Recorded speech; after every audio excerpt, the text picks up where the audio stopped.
Yes, you're watching Mattrix's team review and you're watching the 7 Tackle Set NRL SuperCoach podcast. I'm your host, Braino, joined by the man himself, the SC Mattrix, as well as the SC Whisperer. And Josh, we get to, sit in the passenger seat while Mattrix takes us through his latest team reveal. And how much do you think has changed since Team Picker? And is Jalen de Groot still in his team? No, we alluded to it at the end of last episode. No, I would hope not. I would hope if he takes any kind of feedback from any of us, or the comment section, which have been very supportive this preseason, it's been nice. To not have Jalen de Groot. No, I said that in jest. I feel like the comments have been like unreal this preseason, so keep it up. But yes, I'm hoping that we don't see a Jalen de Groot feature today. And Mattrix, in the last show, we asked you for a teaser, and you said, I've got a Gold Coast Titans winger. So I'm assuming you've got, what is it, Jojo Fifita, Phil Sami? Who are you targeting here from the Titans, mate? Hey, you're just going to have to wait to see. I reckon, I need an aerial target. I reckon the Gold Coast Titans attack will be pretty good this year. That's what led me towards de Groot last time. So, look, maybe there's a new kid on the block. I'm excited. I'm not negative on the Titans. Led you up the garden path, that's for sure. Jalen de Groot, not even Josh Hannay's impressed, let alone SC Mattrix. Let's rip in. Guys, before we do, of course, hit the thumbs up button if you do like Mattrix's team. If you don't like it, let us know in the comments below what you don't like or what you're questioning. Still hit thumbs up. Hit the thumbs up. But then comments. Yeah. That's right. 100%. But guys, of course, if you do want more from us, this is the last round of team reveals that we're going to do about a little bit over a month away from Vegas. So, we're going to do one each coming at you. And then these are the last ones you're going to see. If you do want to become a Patreon subscriber, you'll get our final teams. You'll get our weekly trades. You'll get Q&As. You'll get the whole kit bag, as Josh would say. So, make sure you said that once and it stuck with me. The whole kit bag. And, if you want that and more, the link is in the description below. Mattrix, let's roll. Talk to me. I feel like I need a mid-priced hooker. I don't feel like spending up for Harry Grant, although if I was paying up, it would be for him, even though I think that Blake Brayley is probably the safer option. But look, it's Simkin. I do think that he's got some attack in his game. I do think that there's upside. And at 422K, I can't really look past him. Upgraded or sidestepped from Reid Mahoney. Just had a bit more of a look, and we chatted about it in our hooker preview a couple nights ago, that maybe the upside isn't there, whereas there is upside in Jake Simkin. Look, chasing a little bit upside, chasing 100K. I will own Harry Grant at one stage. But look, to start, I think that he is a viable, playable option that can hopefully make me 120K. Pretty excited about Jake Simkin's outlook, and Brandon Smith, the hectic cheese, looks absolutely unreal in his Instagram posts at the moment. Obviously, being content creators, we consume a lot of social media, and look, Cam Murray's been out there saying that that cheese is training the house down. He's at bottom dollar price, and he's been playing good. So I don't think we need to talk about cheese at all. Look, I will just head into the front rowers because and then you can give us a bit of an overlook afterwards. Am paying up for Payne Haas. Do I have a bad aftertaste in my mouth by the most expensive player on my team being a front row forward? Yes, I have taken a pretty strong stance in not spending up in front row forward, but front row forward kind of repaid the faith a little bit for me last year. I do need some spots that get some safety. Almost as much as you guys would remember, I wore the clown wig as much as I wore the crown last year amongst the three of us, and that is the way that I play. Top 200 one week, 30,000th the next week. Maybe trying to find a bit of stability in there in Payne Haas. And I genuinely do think that there is upside in Payne Haas as a front row forward. And then Toby Couchman, I think there's 10 points of value. I think that he has improved every single year that he's come in. I think his season was cut short and for St. George, who are looking pretty good with plenty of forwards.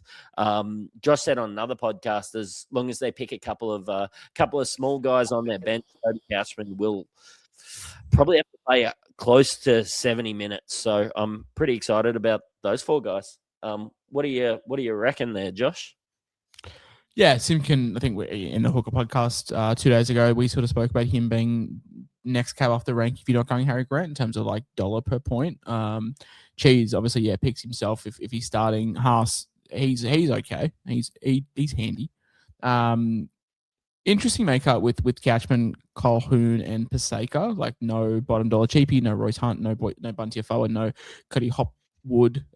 Whichever person you want to put there, and you've spent up a bit more.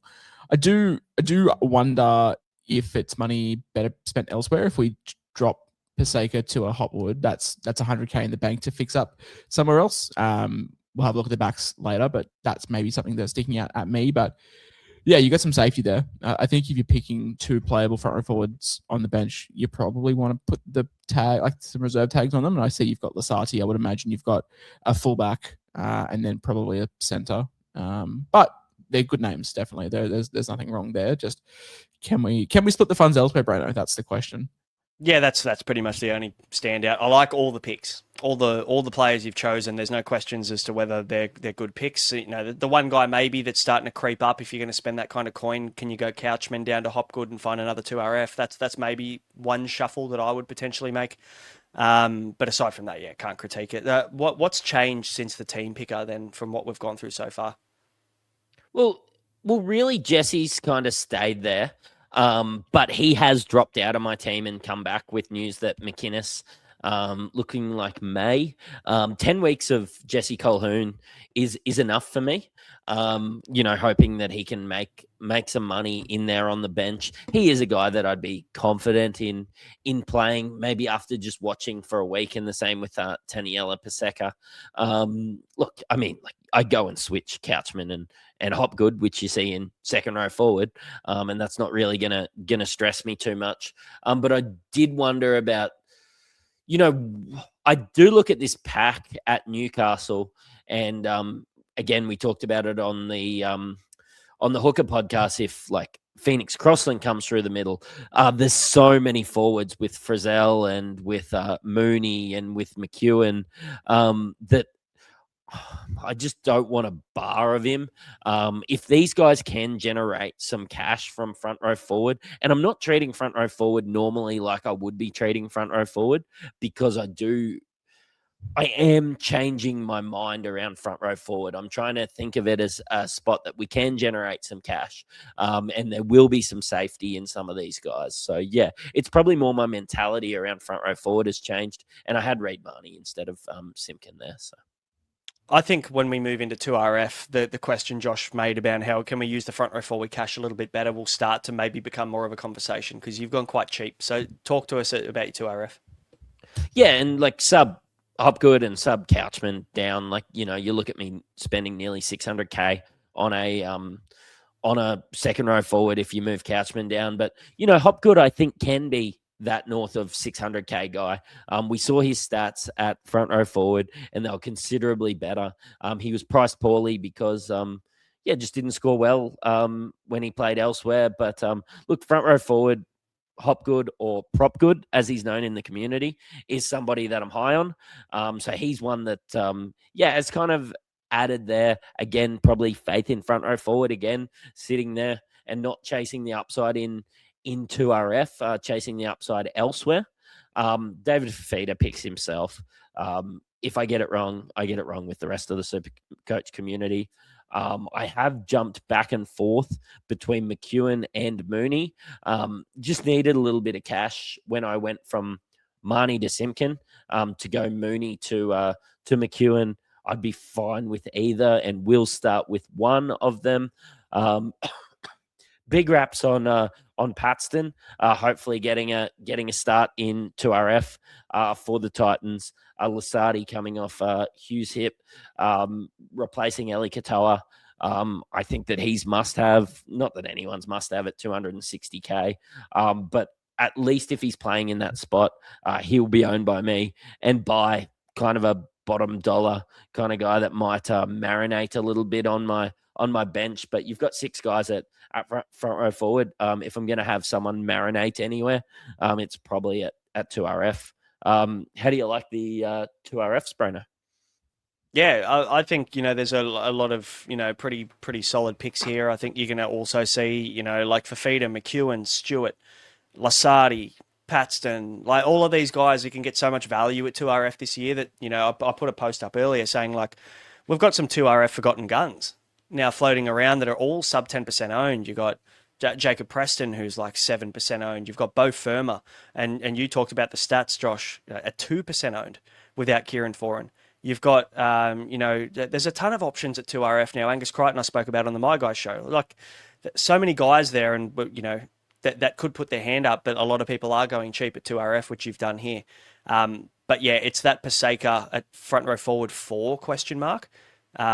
For me. And if you did have that kind of sub 230 kind of bottom dollar front row forward, you could probably have Colquhoun over at Paxton or something like that and maybe feel a little bit better about what your 2RF looks like. But that's, for me, the only change I'd really make. Josh, anything that you'd like to add? Yeah, stop using the word marinate. Makes me feel really icky, like the word moist. But no, yeah, these guys are all sort of picked themselves. Paxton, Lasardi, and by if he's getting a bench spot, fantastic. Yeah, all pretty good guys. Obviously, huge McEwen, Fifita's good, and yeah, big prop good guys on this podcast. So no faults there. Let's move on to the more important, let's call it important part, where you got your outside backs, mate. And there's some spicy picks here. Can we go back to your 2RF? Has anything changed since the team picker from your original team? Anyone come in? Paxton, I don't think I had by. I think I had Hamish Stewart and Mooney. But yeah, I've just shuffled some guys around as I've needed them. I'd be completely fine with Hamish Stewart. Again, just going to have a look in a couple of preseason games. I'm going to have a look at Mooney in those couple of preseason games as well. And yeah, you're probably right. If I need 100K, it'll probably be Jesse Colquhoun down because I think Taniela Paseka has a bit more stability outside of that 10 weeks. And maybe it will come from there being a 300K guy or me getting a Paxton closer to a Mooney if I shuffle a couple guys ago, or Paxton closer to a Hamish Stewart. But look, right now I'm okay to stack the pack in there at front row forward. So. And obviously you've freed up some money there to spend up a little bit bigger here. So talk to us, halfbacks. Let's start there. Yeah, and it's not about Moses here. It's about Cleary sitting there down the bottom, and I do have the most expensive halfback in the game with a captain on him. I do think there's 10 points of value in Mitchell Moses. As I start to look at some iterations around, people seem to be cooling on Moses a bit. I don't feel great about having Pezzett and Moses, and I definitely wouldn't have a 5/8 and a halfback from the same team if Pezzett wasn't coming in at absolute bottom dollar. I'm looking at him as a cash generator more than somebody that I can play. But yeah, goal kicking Mitchell Moses in a Parramatta side that we expect to get better. Kind of picks himself for me, especially when it comes at that mid price and you're okay to spend up elsewhere. As you can see at fullback and flex, I've spent quite a lot of money. Close to 1.6 mil. And then you've got more than 1.6 mil. Sorry, my math isn't fantastic. I have gone cheaper at 5/8.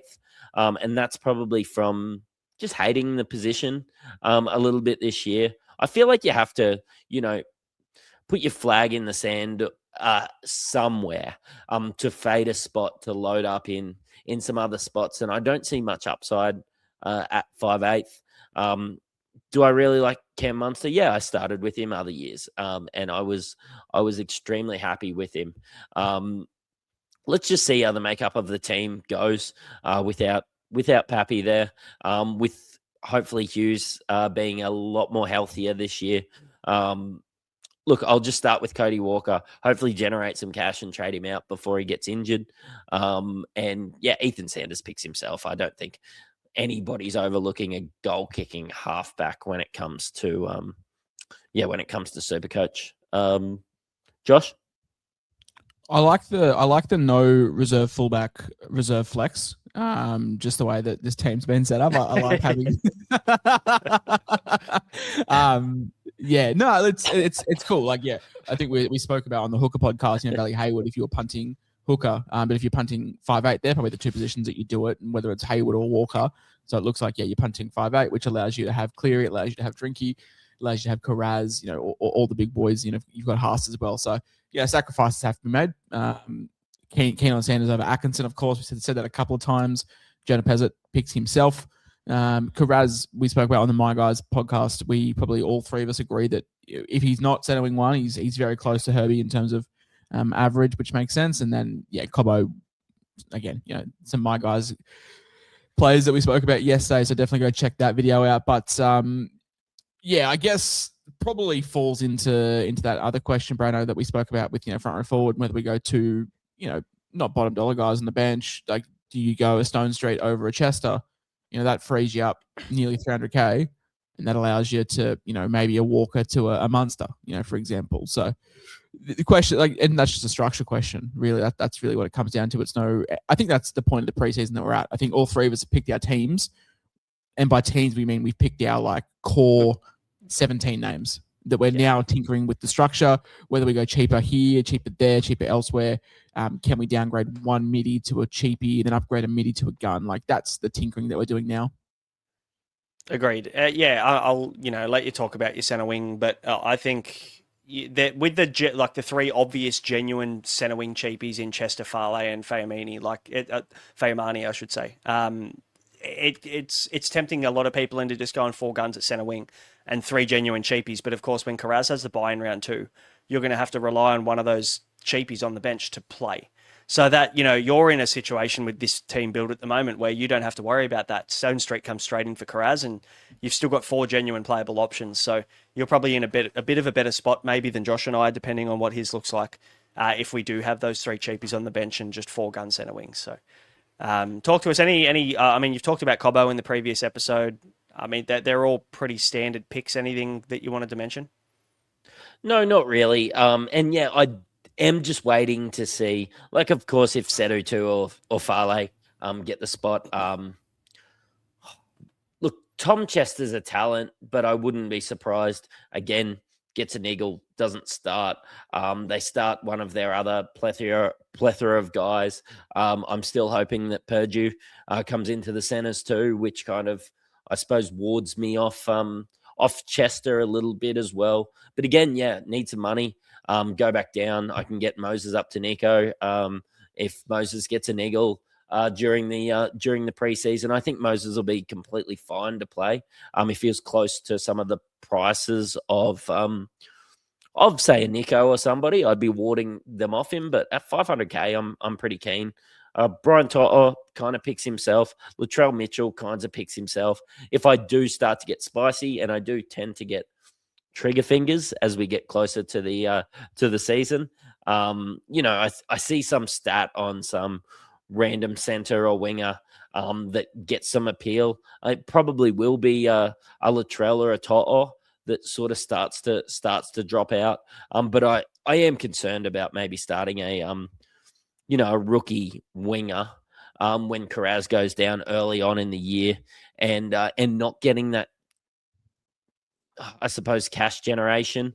I think it'll be try and get a little bit of a head start in the first couple weeks. And then if Tom Chester's, comes in with a huge break even, then you just drop one of these guys down that were maybe underperforming. So I do have Scott Drinkwater there. Look, I've said it 100 times.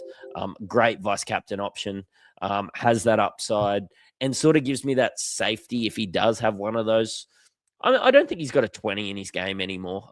Last season sort of scrubbed that out of him. But if he does have a 50, working his way back into the team, or maybe a change in some halves, a vice captain gives me some safety, and Cleary is the ultimate safety blanket. He scores really well against the Broncos. And me having him there as the captain. Talk about the Broncos. Being premiers as much as you want, they haven't been great defensively. They scored a lot of points in that 10-week run towards the end of the year. And I know that they do leak a lot of points, especially in first halves. So I'm sure they'll be trying to address that. But also, can you really address it against Nathan Cleary in round 1? I think he's going to have an absolute rip snorter to start the year.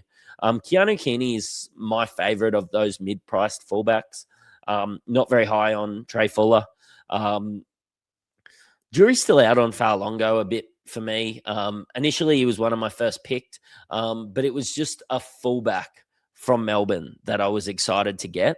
And yeah, having a look now, I'm not sure the base is going to be there. I think when Melbourne are absolutely cooking, he'll score well. But I also think that there are games when, your Munsters, your Hughes, blokes like that will just take over, and Fa'alongo won't have the space to move. I am a little bit concerned about that. So he's kind of a wait and see for me. I'm here for the Cleary flakes. Love it. I'm all about the triple halfback this year, so can't critique that at all. Drinky, I made my thoughts clear on Drinky. I'll probably go elsewhere, but Keeney's a slam dunk. Josh, agree? I'm assuming. Yeah, Keeney's slam dunk. I also echo Mattrix's standpoint on Sewer. Like, I think all three of us. No, sorry, not all three of us don't own him. Clearly, I think 66% of us own him, but I don't think 100% of us are actually overly keen. I think he's fine. Like, I think he's underpriced, but maybe not by as much as people expect. You put me on the screen here, which means we've got to get some content. So I've got to try and think of something to say for Sewer, but I don't have anything to say. No, his team was done, so I was just throwing it back. I was like, normally I can come up with some reels pretty quickly, but I had nothing there for Sewer. But overall good team. I think it's just questions around structure more than anything, and how that money can be better spent, or how we can redistribute it. If we go punt 5'8", then obviously it's a great build. If we're looking to spend up a bit more, then there's ways that Mattrix can take money out of his bench to move it around, which is what we recommend all the time. Just try and have some flexibility heading into Teamless Tuesday. For sure. Definitely. That is Mattrix's team. Let us know what you think in the comments. Let us know the questions that you have for Matty. I'm sure he'll be happy to answer them. And mate, you're jet setting off to the States. Talk to us. What are you up to? Flying in, going to a Phoenix Suns game, Suns versus Clippers. Looks like Dylan Brooks might be suspended, and Devin Booker might be injured. So that's great. Kawhi Leonard, there's always a chance of being injured. So really excited for the Kobe Sanders versus Grayson Allen, real head to head out there. Can't believe you're getting March basketball in January. Oh. Mate, like if we get a Grayson Allen 40 piece, like genuinely, might be the most excited. What's that meme? The one with the guys like Phoenix. Absolute peak. Yeah, cinema, absolute cinema. Yeah. Rate it. What else am I doing? Playing a game at TPC Scottsdale. Gonna go out for a hit. It's actually the practice day for the waste management tournament there. So heading out at 8 o'clock. I think the pros will be hitting out at 10 or 11 o'clock. I was chatting to some guys that do the Preferred Lies podcast on the phone today, trying to get some tips, and they actually don't think I'll lose a lot of balls, but they do think I might struggle to get out of the desert a few times there, because I said, do I need to pack 12 balls? Do I need to pack 20 balls? Like, you've seen me play, man. And he's like, oh, I don't think you'll lose the balls. You'll see them in the desert. I think it'll just be like your fairway shots might come across as bunker shots a lot. And then, heading into a conference in Vegas. Magic Johnson's a guest speaker. That'll be exciting. And, all around work trip. Yeah, sounds like a work trip. Working hard, for sure. A bit of a tax write-off there. Hopefully no accountants are watching this. No one from the tax department. Josh, we've got obviously a ton of content coming very soon as well for everyone out there to watch. And, mate, we're in our team reveal arc, aren't we? We've got some guests coming on over the next week or so. We do. We in the off season, we put a call out to the Patreoners, and this is not a plug for once. We put a call out to the Patreoners who we think are like our most loyal. I don't know if that's the right word, but basically the ones that are most engaged with the content we put out. And we sort of asked, what do you guys want to see? And they said more guests. So we've got 3 pretty good ones lined up. A newbie to the space. We've got an experienced man to the space, and a man that's not even in the space, but does some incredible things on the other side of the pond as well. So stay tuned for that. You've also got Braino's team. You've got my team. We are in our team reveal era for the next week or so. We've got a couple of podcasts in the middle to break it up, whatnot. We've got my guys. We've got hookers that have come out. We finished all the team position reveals. Then we've got things like trial recaps every day. We're going to be breaking down every single day of trials for the next 3 weeks. We're going to be doing an entire week based on draft content. Now, you guys that have not played draft, you are in for an absolute treat because draft is the pinnacle platform. It just doesn't get enough love in this country. We love it. And there is so much more players to avoid. Players that are underpriced. You need to be looking at players that are just really in great pod territory. We spent a lot of time in the off season planning out our content. So hopefully you guys really enjoy it, and daily uploads all the way up until round 1 kickoff.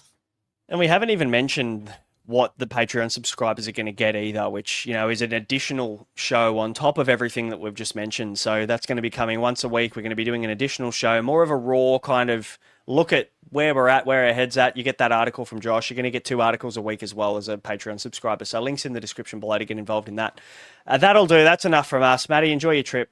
Travel safe, mate. Hopefully come back in one piece with a Grayson Allen signed basketball or something. And, guys, we'll be back for all a ton of content coming in the coming days. Still going daily. Hit the subscribe button so you don't miss any of it. We'll see you next time.